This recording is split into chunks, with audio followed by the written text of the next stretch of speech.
All right, everybody, welcome to Math with Grace. Today we're going to be going through Algebra 2, Book 5, Lessons 6 through 10. Lesson 6 begins on page 15, and it's titled Multiplication of Two Matrices. Now, matrices are sometimes multiplied by each other. This requires multiplying rows from one matrix by columns of the other, then adding the products. Now, right off the bat, we're going to turn the page because they cover something in the next couple pages that I feel like is important to go over before we actually start looking at examples. So we're going to turn the page right now to page 17. And at the top of page 17, it says, two matrices can be multiplied only if the number of columns in the first matrix equals the number of rows in the second. So now remember, when we're explaining how large or what size a matrix is, right? We label it by rows, comma, columns. Not a comma, but rows by columns, right? Number of rows multiplied by the number of columns. So, and we'll go back to that example, but if we're looking at a matrix A and a matrix B, matrix A is 2 rows by 3 columns, and matrix B is 3 rows by 2 columns. This number here has to match. If that number does not match, then the matrices cannot be multiplied by each other, okay? And another thing that they kind of gloss over a little bit is that to figure out for multiplication how big our answer matrix is going to be, we use the other two numbers here. So these have to match for them to even be able to be multiplied. But these numbers on the outside tell us how big our answer matrix is going to be. And in this case, it's going to be a 2 by 2. Knowing that first will help us to do the multiplication. So I'm not sure why this was kind of tucked at the end of the lesson, because here's the problems to do, right? But knowing this first will help us to do our multiplication, make sure that we're multiplying things in the proper way. So this is a little bit more important, I think, to be discussed before we actually start. So we list our matrices by rows times columns, right? Rows times column. When we have two matrices we want to multiply by each other, these numbers on the inside, when we set them next to each other, so to speak, have to match. Okay, once they match, we know we can multiply. Our answer matrix is going to be the size of the outer two numbers. Okay, all right, now knowing that, let's go back to page 15 and take a look at this multiplication. Okay, so here's our example. It says below are two charts showing the flowers available in Emily's greenhouse and the flowers cost based on the size. Beside each chart is the associated matrix. Okay, so they've already listed the two matrices. Calculate A times B to determine the total cost of each type of flower. All right, so they've whittled down this chart into this matrix, whittled down this chart into this matrix, and now they want to say multiply these, right? Well, what we want to look at first is our rows times our column, right? So this has 1, 2, 3 rows by 1, 2 columns, okay? And this has, part B, has 2 rows by 1 column. So the fact that these 2's on the inside of that setup are the same means, yes, we can multiply. This tells me that my answer is going to be a 3 by 1. So it's going to have 3 rows and just 1 column thick, okay? Trust me, that's beneficial to know right off the bat.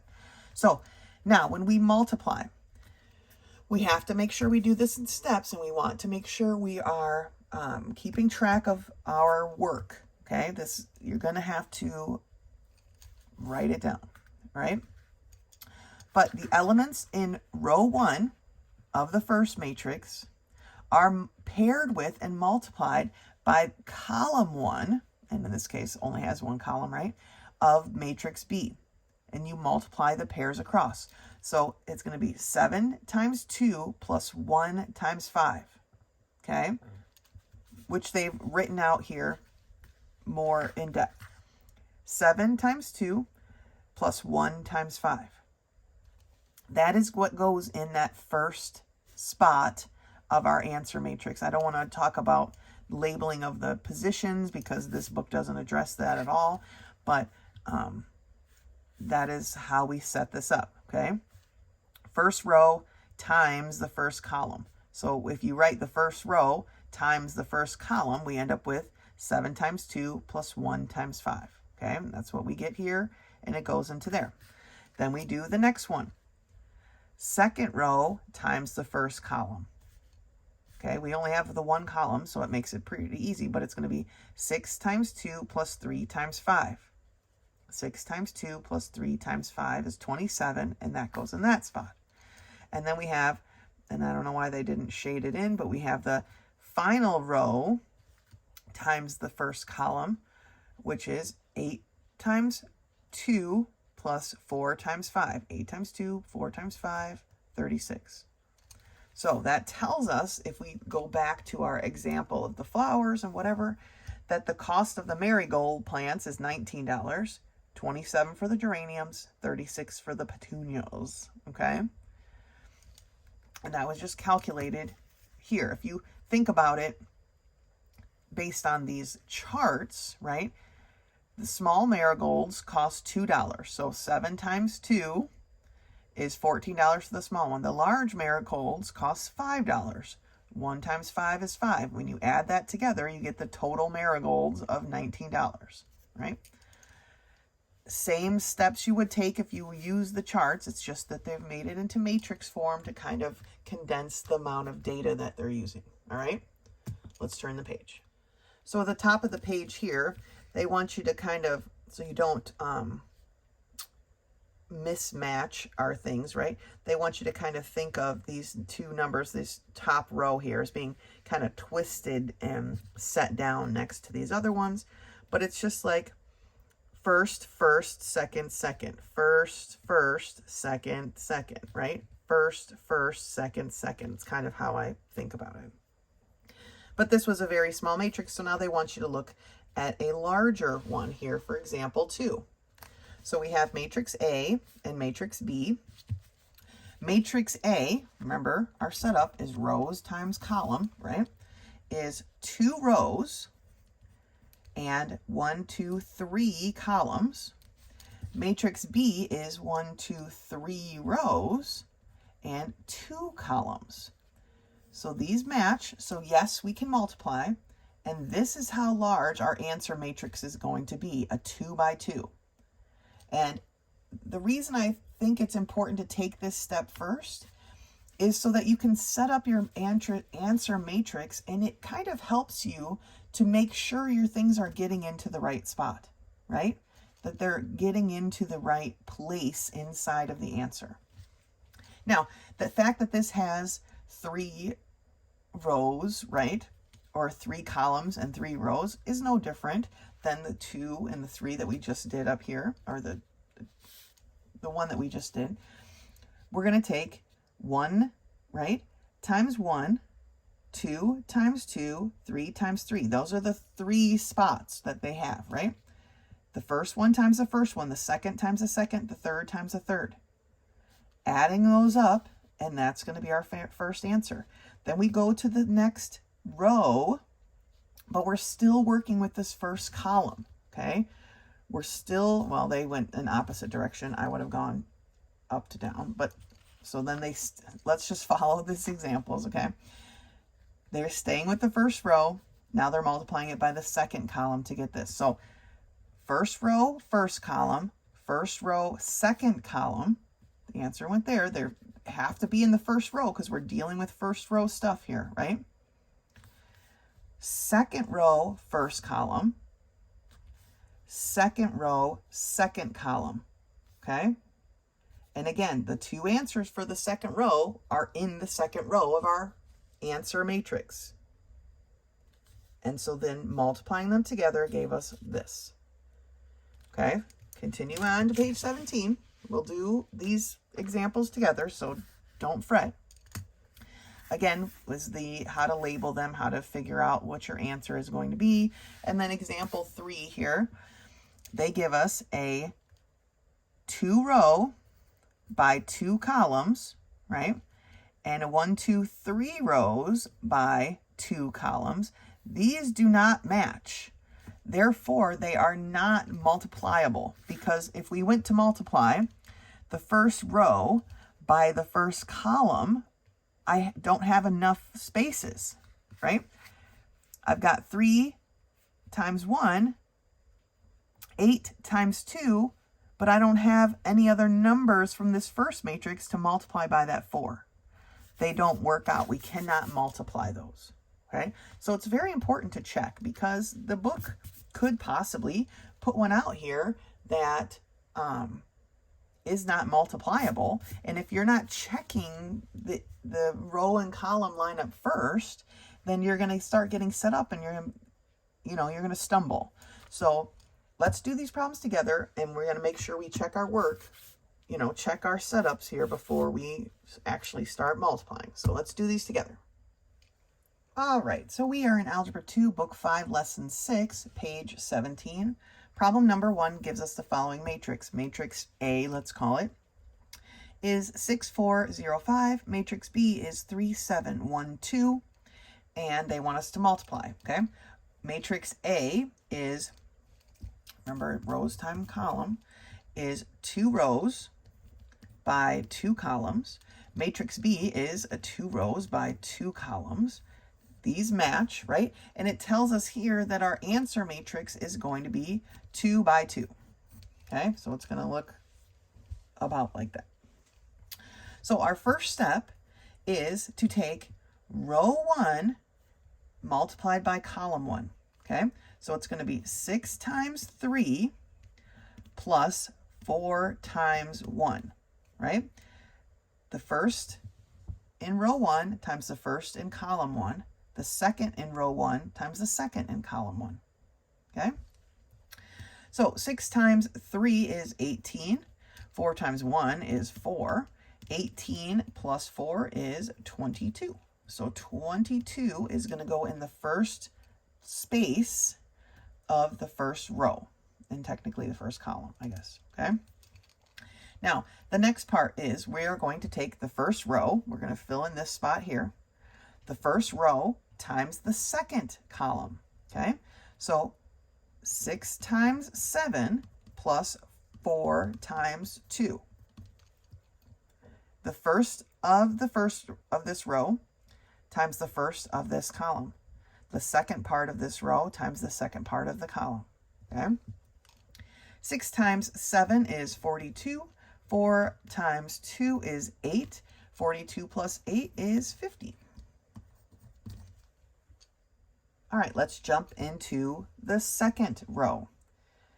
So second row is a 0 and a 5. So I'm going to take the second row times the first column. Row times column, okay? The second row times the first column. 0 times 3 plus 5 times 1. Okay, 0 times 3 is 0. 5 times 1 is 5. So in this first space of my second row is going to be a 5. And the last bit is going to be the second row still, but this time we're multiplying it by the second column. So 0 times 7 plus 5 times 2. Again, 0 times 7 is 0. 5 times 2 is 10. And so a 10 goes in this slot. Okay? Pretty, you gotta write it down. You've got to follow the steps, okay? Row times column, row times column, row times column, row times column, okay?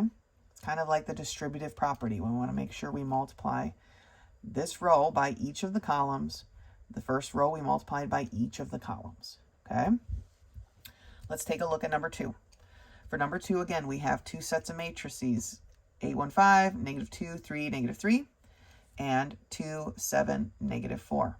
Okay, this one here, rows by columns. I have 2 rows by 3 columns, 1, 2, 3, right? This one here, I have 1, 2, 3 rows, but I only have 1 column. These match, so we can multiply it, and our answer is going to be a 2 by 1. So I'm going to have 2 rows and only 1 column. Okay, it's going to be narrow. So how do we set this up? Well, again, we're going to take this first row times this first column. So 8 times 2 plus 1 times 7 plus 5 times -4. Okay? The first part, the first number times the first number, second number times the second number, third number times the third number. Adding up all those things. So 16 plus 7 minus 20, right? Because 5 times, I got to start using parentheses. The x's are messing me up.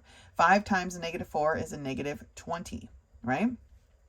16 plus 7 is 23. So 23 minus 20 is a 3. 3.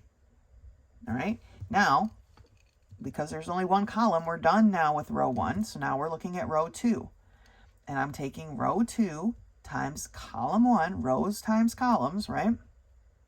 So it's going to be -2 times 2, yeah, that's better, plus 3 times 7, okay, plus -3 times -4. All right? So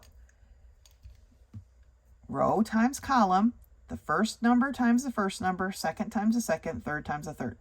All right? -2 times 2 is a -4. 3 times 7 is 21. And -3 times a -4 is a +12. All right? So I have 21 plus 12, which is 33, minus 4, which is 29. Okay?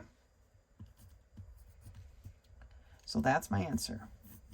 329. All right? Let's look at number 3. We're again given 2 matrices. Multiply them together. I'm not going to read off the numbers. It just follow along in the book, right? So, but we are going to list the rows and the columns. I have 1, 2, 3 rows by 1, 2 columns. Okay? Here I have 2 rows by 3 columns. So these match, so we're good to multiply. My answer is going to be a 3 by 3. 3 by 3. That should be enough space. Okay? So, I am taking the first row times the first column, then times the second, then times the third to fill across the top. Okay? So, the first row times the first column gives me a 2 times 1 plus a -3 times 5. All right? 2 times 1 is 2, -3 times 5 is a -15. 15 minus, or sorry, -15 plus 2 gives me a -13. So, -13. All right? Then I'm taking, still, I'm going to stay on this. Row 1, now I'm on column 2. Row 1, column 2 is where my answer is going to go. Okay? So, 2 times -2 minus 3 times 3, right? 2 times -2, -3 times 3. This gives me a -4. Here is a -9. So I have a -13. Okay? Final one for row 1. Row 1 times column 3. Row 1, column 3 is where my answer is going to go. Okay? And I have 2 times 6 minus 3 times 0. Well, 3 times 0 is 0. 2 times 6 is 12. Oh, they were so close to keeping the pattern, right? But the 12 goes here. All right. Next, we have row 2. Okay? So, the process is going to be row 2 times each column. So, row 2, -1 times 1. Plus, 0 times 5, right? That threw me off for a second.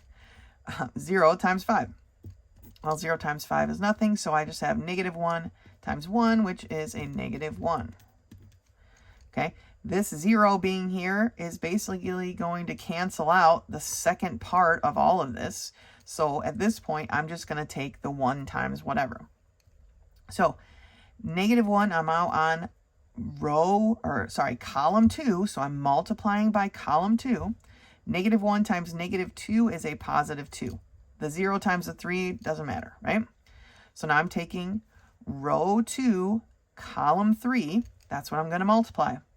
So row 2, column 3 tells me that this is a negative 6 because 0 times 0 is 0, okay?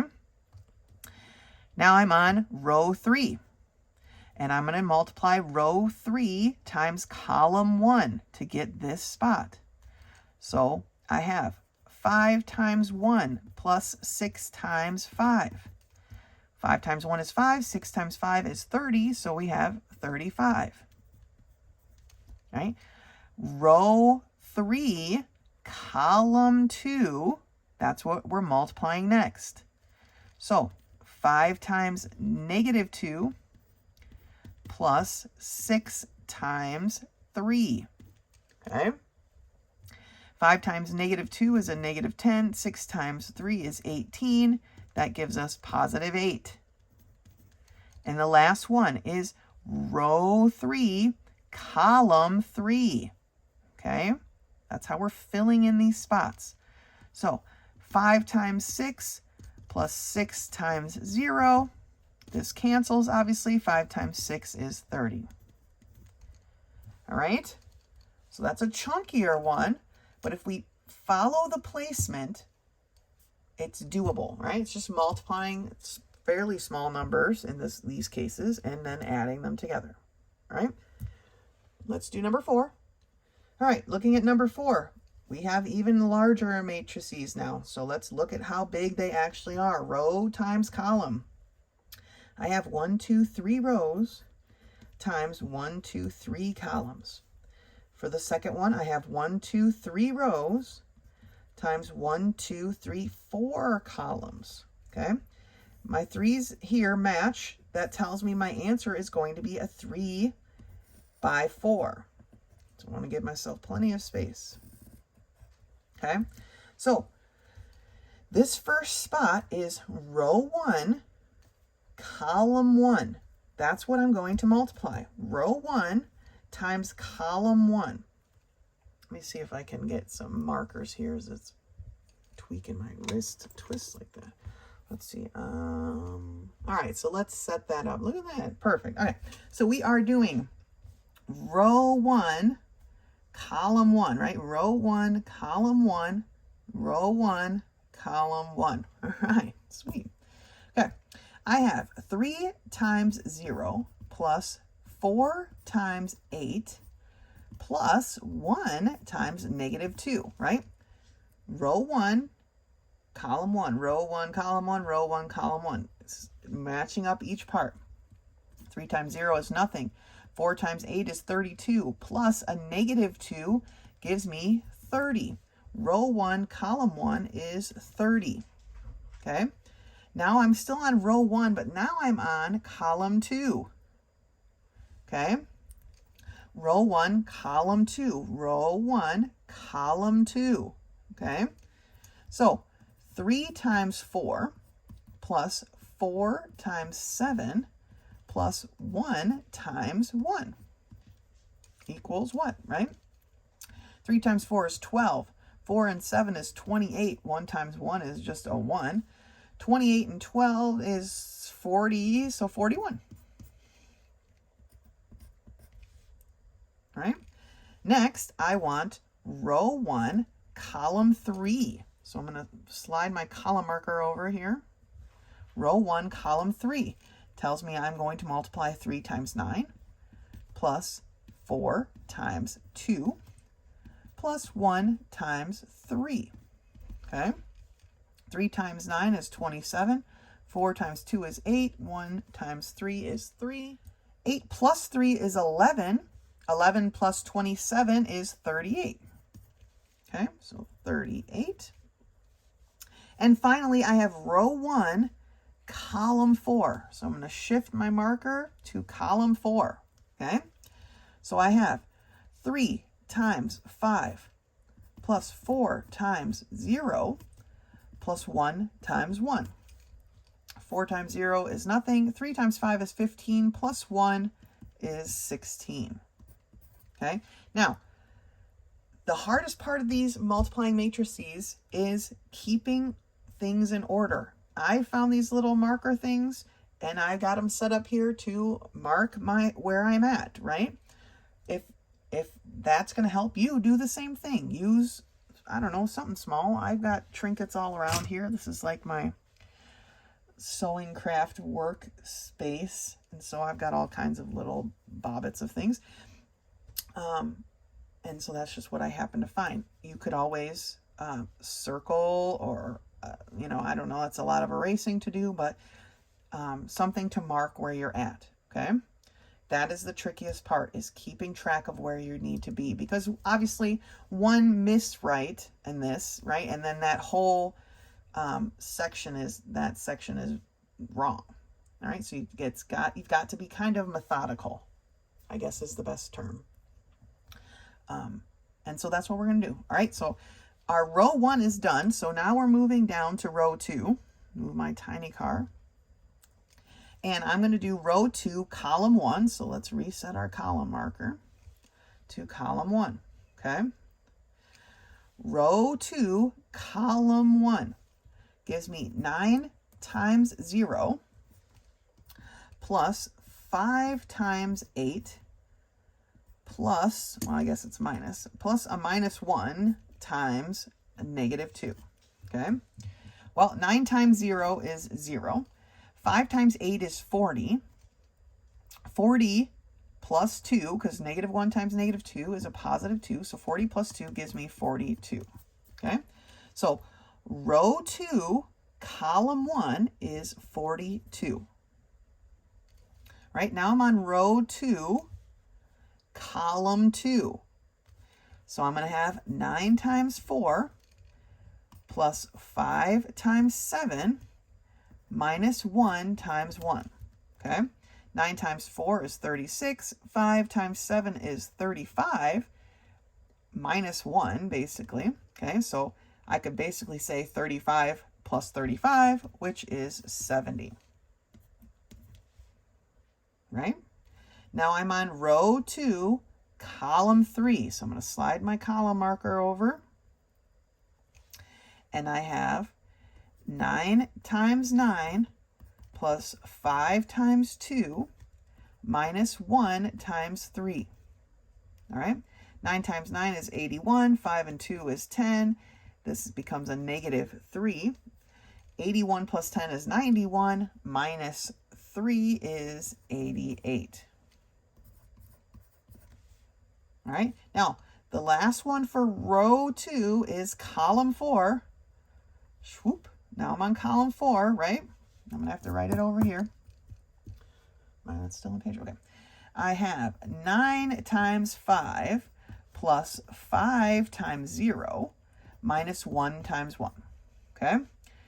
5 and 0 is gone. 9 times 5 is 45. Minus 1 is 44. All right, we have finished row 2, so we're going to move down to row 3. Row 3, column 1, move my column marker back over.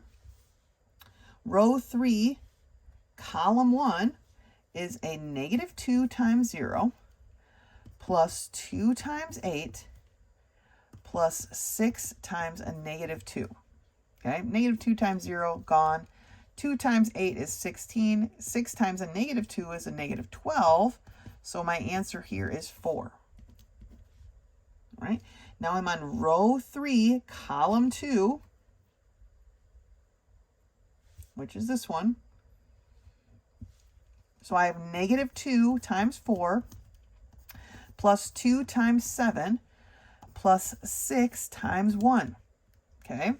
Negative 2 times 4 is a negative 8. 2 and 7 is 14. 6 times 1, of course, is 6. 14 and 6 is 20. Minus 8 gives me 12.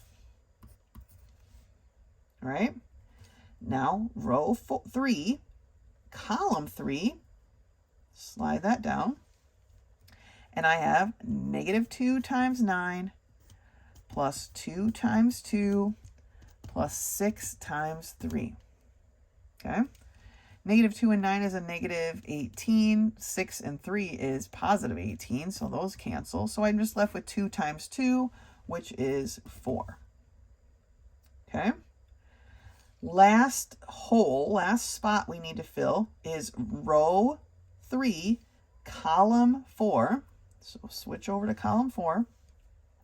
And I have -2 times 5 plus 2 times 0 plus 6 times 1. Okay? 2 times 0 is nothing. -2 times 5 is a -10. 6 plus 1 is obviously a 6. So we end up with a -4. Okay? The actual math portion, not hard, right?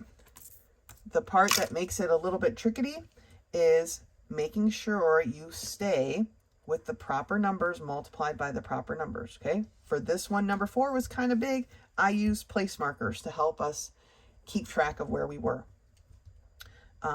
Definitely something to think about because there's a lot going on here, right? But we're basically multiplying each row by each individual column, spot for spot. The first spot times the first spot, second spot times the second spot, third spot times the third spot in this case. Adding those together and gives us the answer for that row by column. Okay? All right, great job. I know it's a lot of work, but the multiplying and adding is the easy part, right? It's getting them set up where they need to be. That's the tricky bit. Go ahead and finish lesson 6 and meet me back here for lesson 7. Lesson 7 begins on page 19 and it's titled Trigonometric Ratios. The word trigonometry comes from 2 Greek words meaning triangle measurement. Trigonometry primarily deals with right triangles, which have many applications in the real world. It says in trigonometry, the sides of a right angle are named based on their position relative to a specific acute angle, usually designated by the Greek letter theta, which they kind of have here hidden between in these arrows. Okay, theta. The side opposite is the side across from the theta, or the reference angle, okay? The side adjacent is the one that it's touching, not the hypotenuse. That's separate, right? The hypotenuse is its own thing, okay? Now, sometimes it'll get to it down here, right? If there's a theta, then if this is theta here, then the other angle would be called beta. But honestly, we're just dealing with whatever angle they designate, whether they call it theta, beta, or poteta, doesn't really matter. Whatever angle they designate is the one we're working on. So that is the one that we want the opposite or the adjacent to. The opposite and the adjacent aren't assigned specifically to one particular spot. They are only assigned to a particular spot based on the angle that we are referencing, okay? Now, the ratios have special names. The sine of theta, or the reference angle, is the opposite, the side opposite, the length of that side, over the length of the hypotenuse. The cosine is adjacent over hypotenuse, and the tangent is opposite over adjacent. Okay, and these are important things. You know, I'm not big on memorizing, but this is definitely important, and you will probably get fairly familiar with it. Here's how I like to abbreviate them. The sine is equal to the opposite over the hypotenuse. The cosine is equal to the adjacent over the hypotenuse. And the tangent, and these are just the abbreviations of these terms, they cover that on the next page, is the side opposite over the adjacent. Okay, I just use single letters to abbreviate. I'm not writing all that. But I want you to make sure you know what the abbreviations are, okay? So, example 1. They give us our reference angle is theta, okay? Find the sine, cosine, and tangent of the following triangle. So, for the sine, remember, we want, here's our opposite side, okay? So, this is the opposite. If that's the opposite, then this has to be the adjacent because This number 5 over here is the hypotenuse. All right, I like to label the things so that I know when I'm putting together my ratios, I can just boop, boop, boop, okay? So for the sine, we have opposite over hypotenuse. Opposite over hypotenuse, okay? 3 over 5, find the fraction, 0.6. For the cosine, it's adjacent over hypotenuse, 4 over 5. Find the fraction, or the decimal, and that is the cosine. For the tangent, it's opposite over adjacent, or 3 over 4, which is 0.75, okay? And then down here, like I said, it says every right angle has 2 acutes, so each of them would have a different name if we're talking about both at the same time, okay? Let's turn the page. So at the top of page 20, let's label our parts, right? They've given us theta, but they want the information for beta, right? So beta would be this one up here. So that tells me the opposite is going to be the 4, which the adjacent then is the 3, because the hypotenuse is the 5. If you're not sure, find your hypotenuse first, okay? It is always across from the 90-degree angle. It is always the largest side. The hypotenuse, remember, is always the largest side of a right triangle, okay? Now that we have our numbers labeled, let's put them in, right? The sine is opposite over hypotenuse, or 4 over 5, right? The cosine is adjacent over hypotenuse, or 3 over 5.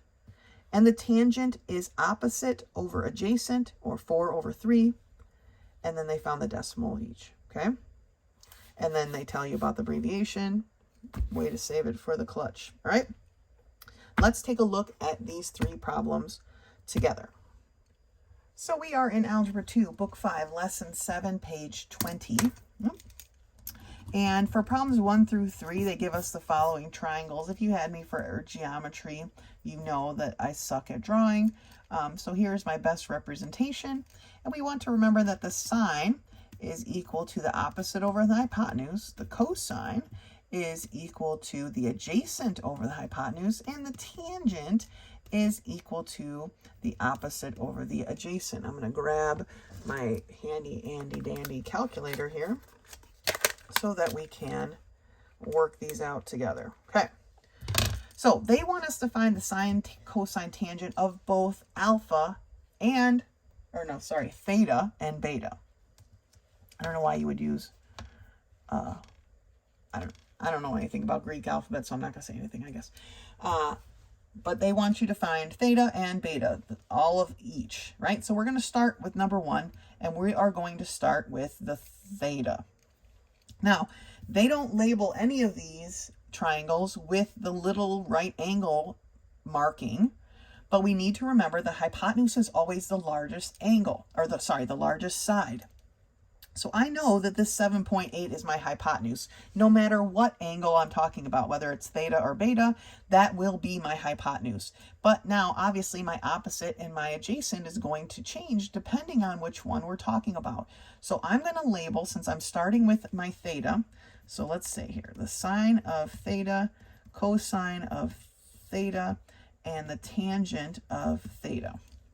I'm starting with theta. I'm going to label theta. Opposite my theta is the 6, and adjacent, or touching it, right, but not the hypotenuse, is the 5. So I'm going to I labeled it lightly because I'm going to erase it when I do my beta.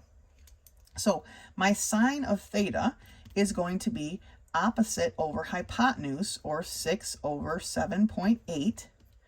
And what is that? 6 divided by 7.8 is 0.7692. Now, you might be wondering, wow, that's just some random number of decimal places you chose. It really isn't.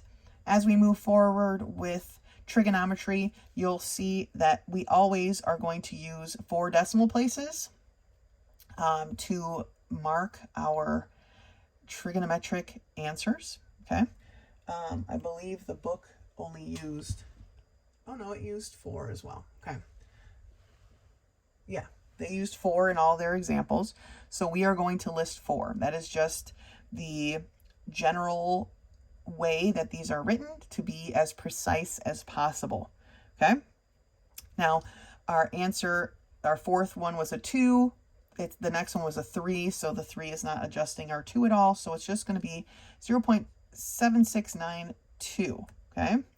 Now, you might be wondering, you probably aren't, but you could be wondering, wow, it's always going to be something less than 1. And yes, our sine and our cosine will always be less than 1.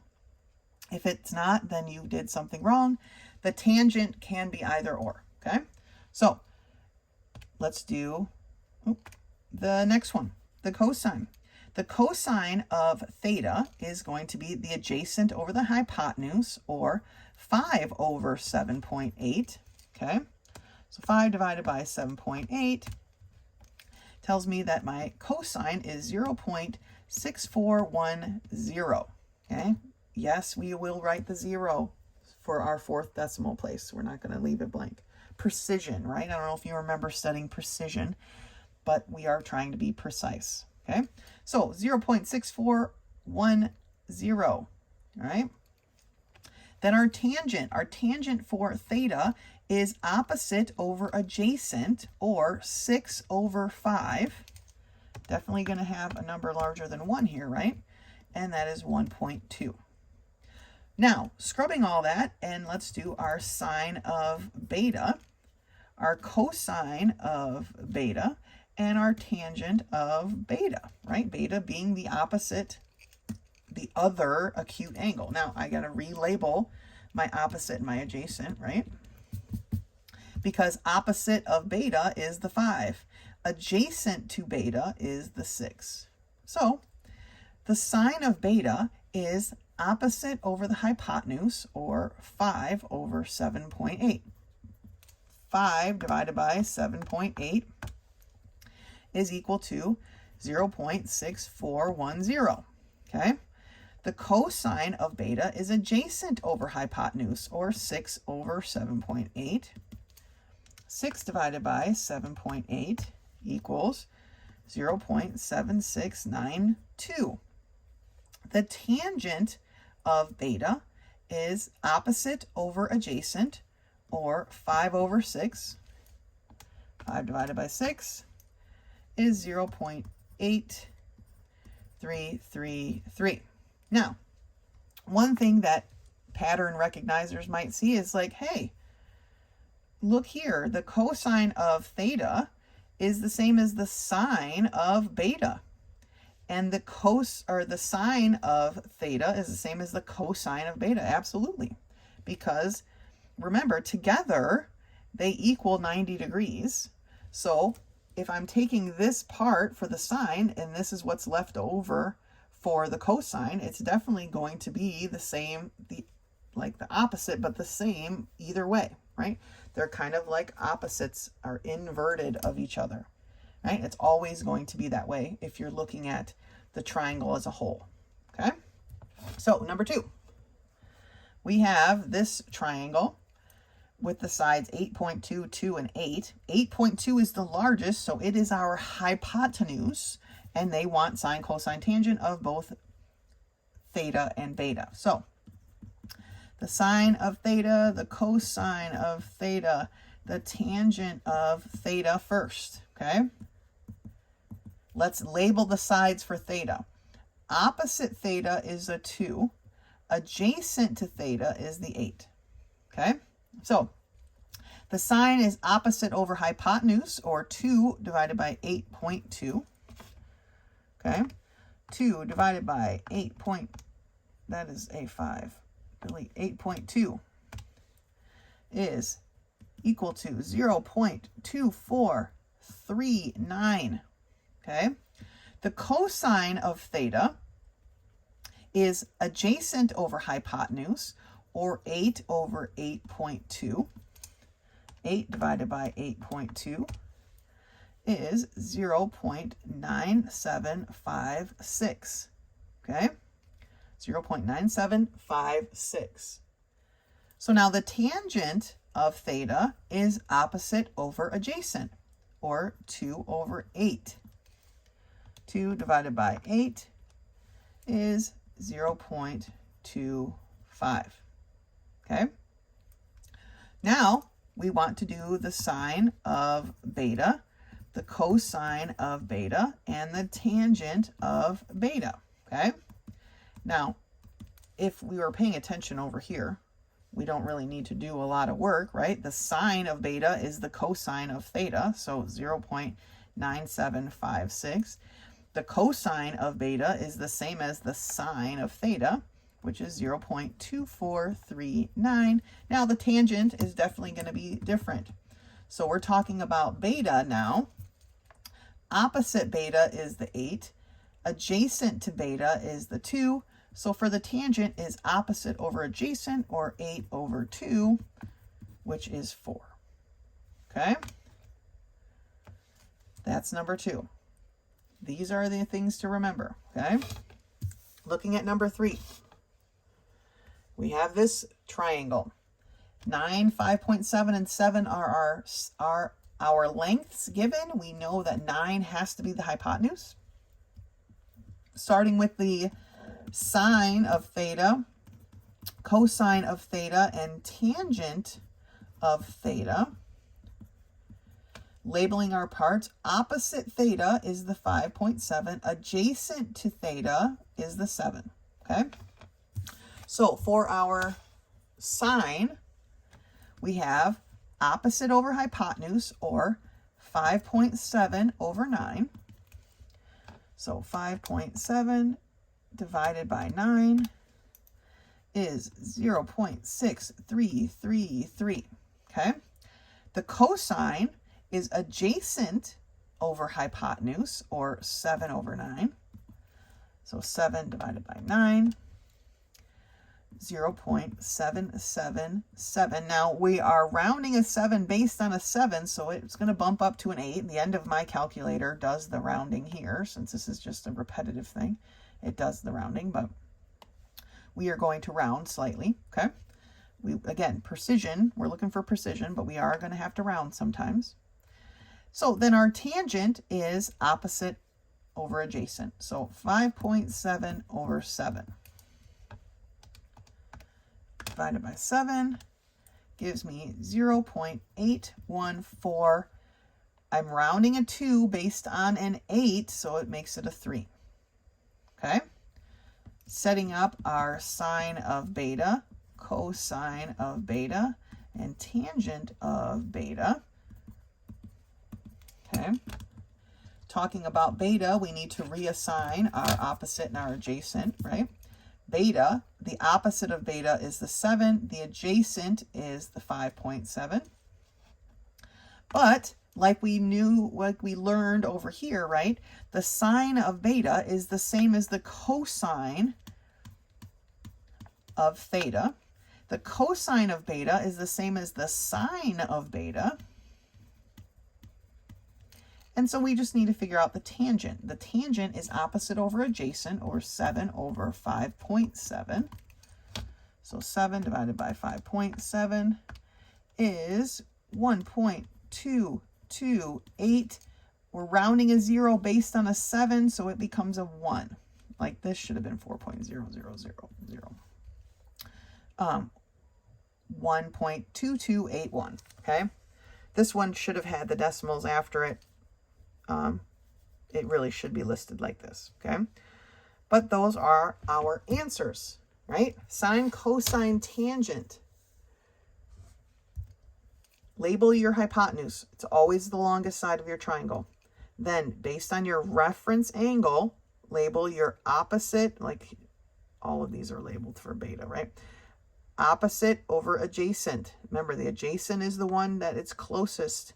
The opposite is the one all the way across, okay? And then just fill it into the given information, change it over to a decimal with 4 decimal places, and you're kosher, all right? Good job. Go ahead and finish the rest of lesson 7. I'll meet you back here for lesson 8. Lesson 8 begins on page 22, and it's titled Equations with Multiple Radicals. We started multiplying radicals a little while back, right? We had to isolate the radical and then square both sides, right? The opposite of taking the square root of something is to square it.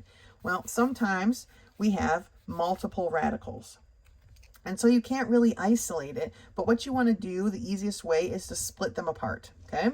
And so we have a radical on both sides. We are still squaring both sides. It's just now we have multiple things on this side. And so we need to remember how to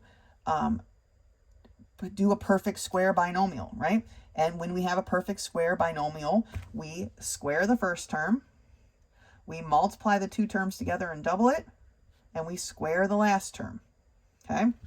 Once you're at this stage, you want to combine your like terms, and you want your radical to be on the one side of the equal sign all by itself. And so this is what it worked out to be once they combined all their like terms, okay? They divided by 2 to get rid of this coefficient here, and then they squared both sides again and solved, okay? Now, you may need to make sure you go back to your original equation and make sure your answer is a true answer, okay? Or a true statement, but that's just a quick check. Now, for example 2, it says, if an equation has more than one radical on the same side, we want to isolate them first. So here, for example 1, they just started out on either side. Here, we needed to move one of them so that we had one on each side. And again, squared them, square, double square, right? Here we're just taking the square of a square root, so the radicand falls down. And then combine your like terms, square it again, okay, and solve. All right, let's do these problems together. All right, so we are in Algebra 2, Book 5, Lesson 8, page 23. Problem number 1 is the square root of x plus 3 equals the square root of the quantity x plus 33, okay? We already have one radical on each side, so we're going to go ahead and square both sides of this equation. Now, because the square root of x and the plus 3 are not like numbers and cannot be combined, we don't square each one individually. They have to be, they're joined together by this plus sign. They have to be held together even in the squaring, okay? So this becomes a perfect square binomial. So we square the first term. The square root of x squared is just x, right? The square and the square root cancel each other out. Then we multiply the square root of x times 3, which is 3 times the square root of x. And we double it, so we get 6 times the square root of x. And then we square the last term, which is a 9. Equals, here we've got the square root of the quantity x plus 33 squared. They cancel each other, and the radicand just drops out, okay? Now, we need to combine our like terms. We have a positive x on both sides, so they are just going to cancel each other out. I'm trying to get this by itself. It's being added by a 9. We're going to do the opposite and subtract 9 from both sides, okay? So I have 6 times the square root of x is equal to 33 minus 9, or 24. 6 is being multiplied by a radical, so we're going to do the opposite and divide. And we get that the square root of x is equal to 4, right? We are going to square both sides, because now we have a radical on one side and just whatever's left on the other. The square of the square root of x is just x. 4 squared is 16. Okay? So, we squared, combined like terms, isolated, squared again. All right, you're just going to keep doing that until your radicals are gone. Looking at number 2, we have the square root of x plus 4 equals the square root of the quantity x plus 40. All right, they already have one radical on both sides, so again, we're just going to square it. This is a perfect square binomial, so we square the first term. We multiply and then double, so that's going to be 8 times the square root of x, and we square our last term, which is 16, okay? Here, we're squaring a square root, so the radicand is just dropping down, okay? Now, again, we have a x on both sides, all right? If I subtracted x, they would just cancel. They're both a positive x on both sides of the equal sign. They just cancel each other out. I'm trying to get this radical by itself.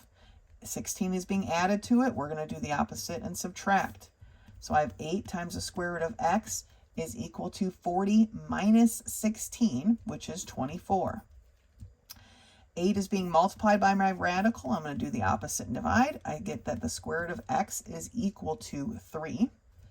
Now that I have the radical secluded is not the right word. Isolated, sorry. The radical is isolated. I'm going to square both sides again. The square root of x squared is just x. 3 squared is 9. All right? Let's do the next two. For number 3, we have the square root of the quantity x plus 5 plus 3 equals the square root of the quantity x plus 50.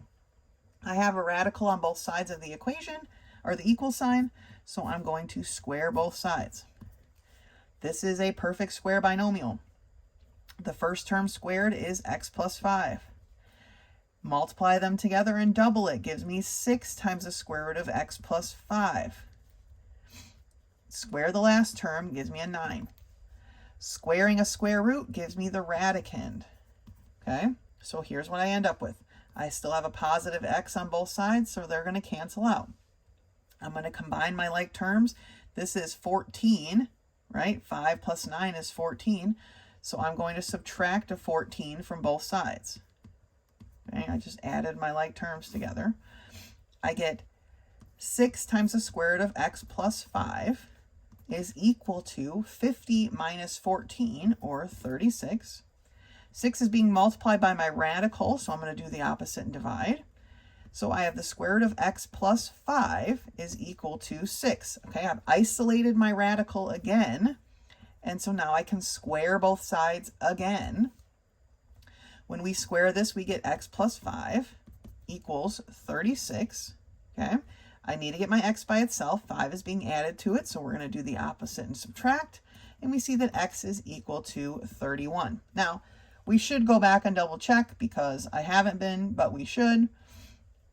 31 plus 5 is 36, so the square root of that is 6. 6 plus 9, or 6 plus 3 is 9, right?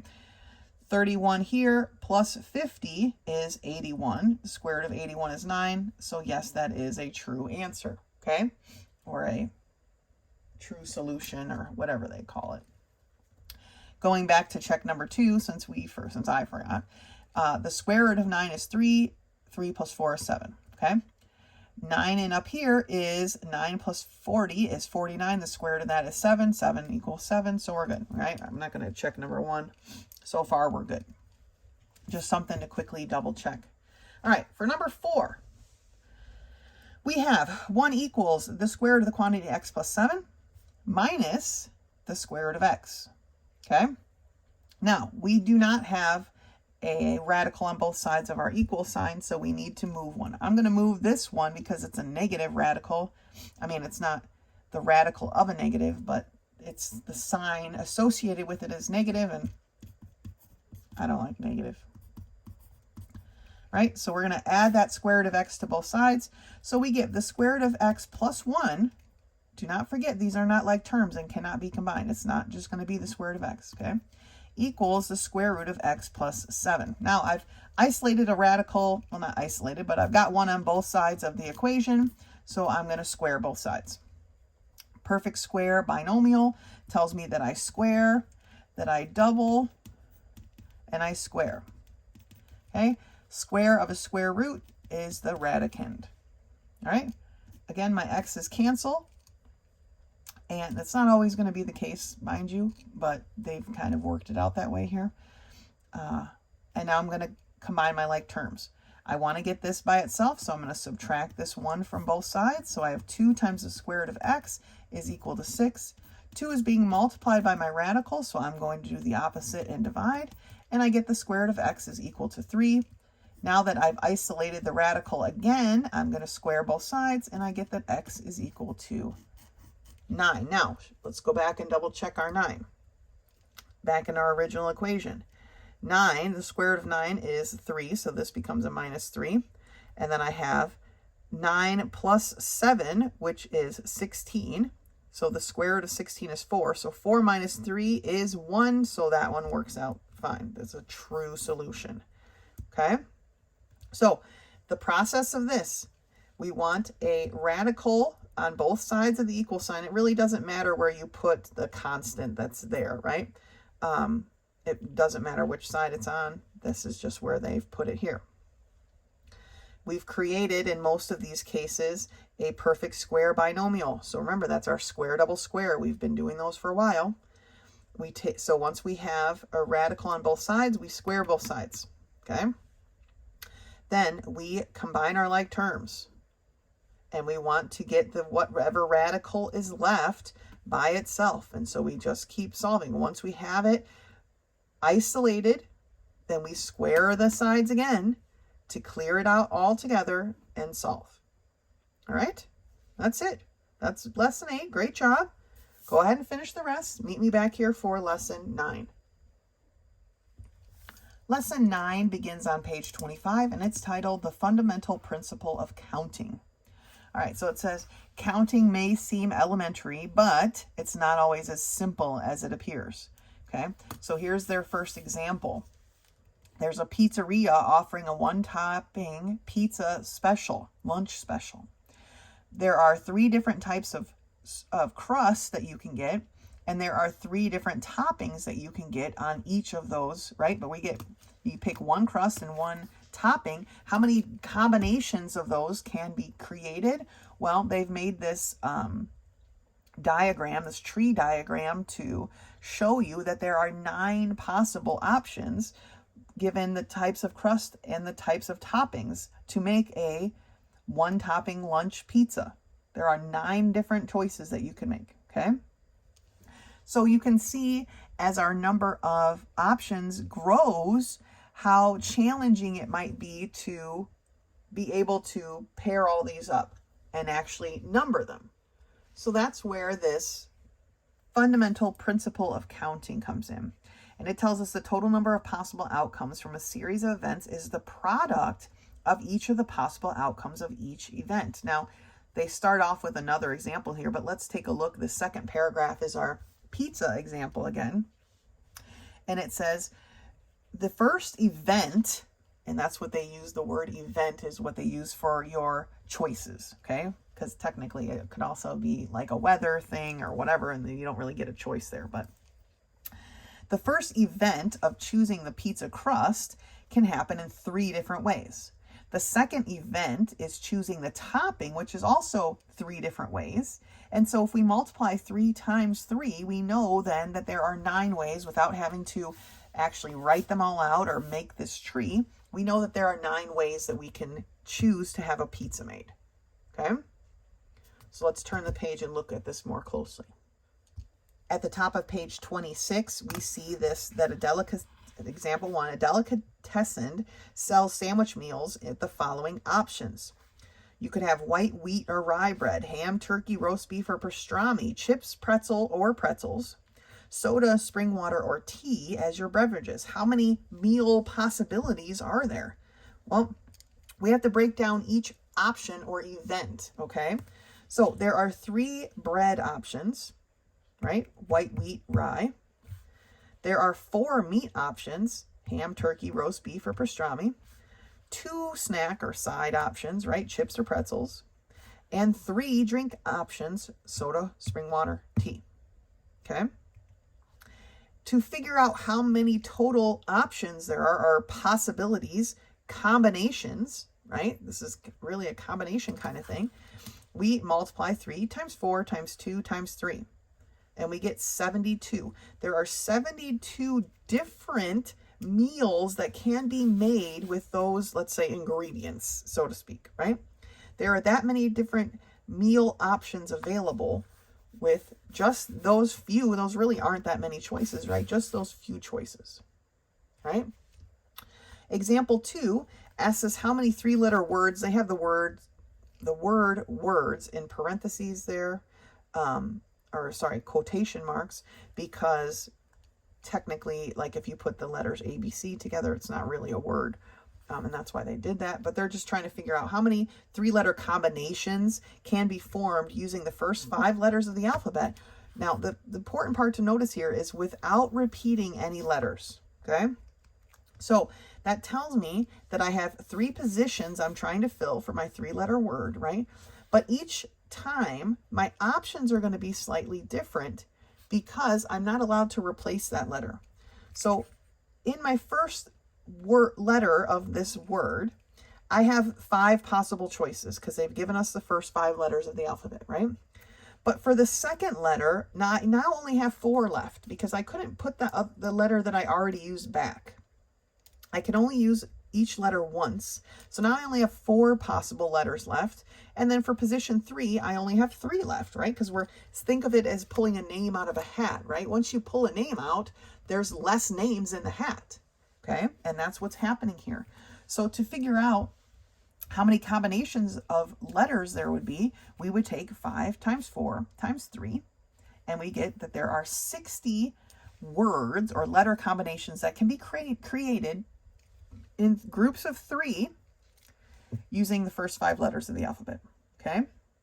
And then it's like, oh, imagine making a tree diagram for either one of these. Oy vey, right? Praise Jesus, we have a quicker way of doing it, right? All right, let's take a look at these homework problems together. I'm just going to do them right here in the book. Well, maybe I'll just use a piece of scratch paper on the side. I'm not rewriting all of these little story problem things. So here, I'll just use a little scratch paper here. So problem number 1, a concession stand offers 2 different types of cones for sale. There are 12 flavors of ice cream and customers can choose to have 1, 2, or 3 dips. I assume that means scoops. How many possibilities are there? Okay, well, we have, for problem number 1, we have 2 cones, choices, right? Times 12 ice cream flavor choices, times how many different scoops they can have, 1, 2, or 3. So they can have 3 different types of dips or scoops. I don't know what dips means. I don't eat a lot of ice cream, but there are 3 choices there, right? 1, 2, or 3.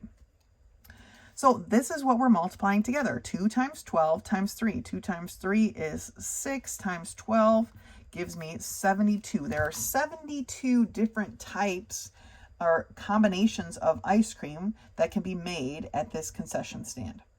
Okay? If you actually had to choose all 3 choices, right? You have to choose one of each. It gets totally different if we only choose 2 things, right? That's what we're talking about. We have to choose one of each. And so there are 72 different choices. All right. Number 2. How many 7-digit phone numbers are possible if any digit can be used in any position? Okay. How many 7-digit phone numbers? Well, first thing we need to understand is how many digits are there possible? Okay. When we're thinking about the numbers, we have 0, 1, 2, 3, 4, 5, 6, 7, 8, and 9, right? You can't go more than a 1-digit number. But you have to remember the total here is 10 actual digits, right? Because the 0 counts. People have zeros in their phone numbers all the time, right? So the 0 counts. We have a total of 10 different digits. These can be used as many times in any position. We're replacing it in the hat, so to speak, right? So for our first digit of our phone number, it's a 7-digit phone number. So I have space 1, 2, 3, 4, 5, 6, 7, right? The first digit of my phone number, there are 10 options that can go there. Not really. I don't know anybody who starts with a 0, but that's for another time. In our second digit of our phone number, there are 10 options. The third is 10 options and 10 options and 10 options and 10 options and 10 options. 1, 2, 3, 4, 5, 6, 7. So there are a total of 1 with 7 zeros. 1, 2, 3, 4, 5, 6, 7. Okay. 10 million different phone numbers can be created with a 7-digit phone number system. 10 million. Okay. That's a lot. But obviously there's a lot of people, so that's why they made area codes, right? But that's, again, off topic. But for each digit number in your phone number, there were 10 digits that could have been picked, one of those 10. And so this is our answer. It's a lot. That would be a very large, data tree or whatever they call it. Okay. Number 3. How many 7-digit phone numbers are possible if the first digit can not be a 1 or a 0? Okay, so now we're limiting our first digit options, right? So we still have 1, 2, 3, 4, 5, 6, 7 digits of our phone number, except for our first digit, instead of it being 10 options, right? They're saying we can't use these 2, so now this one's only 8 options. But the rest are still 10, 10, 10, 10, right? So now we have 10 to the 1, 2, 3, 4, 5, 6 zeros, and then multiplied by 8. So that gives us 8 million. Now there are only 8 million choices. If we take away a 0 and a 1, which is quite a lot, honestly, we just took away 2 numbers in one slot.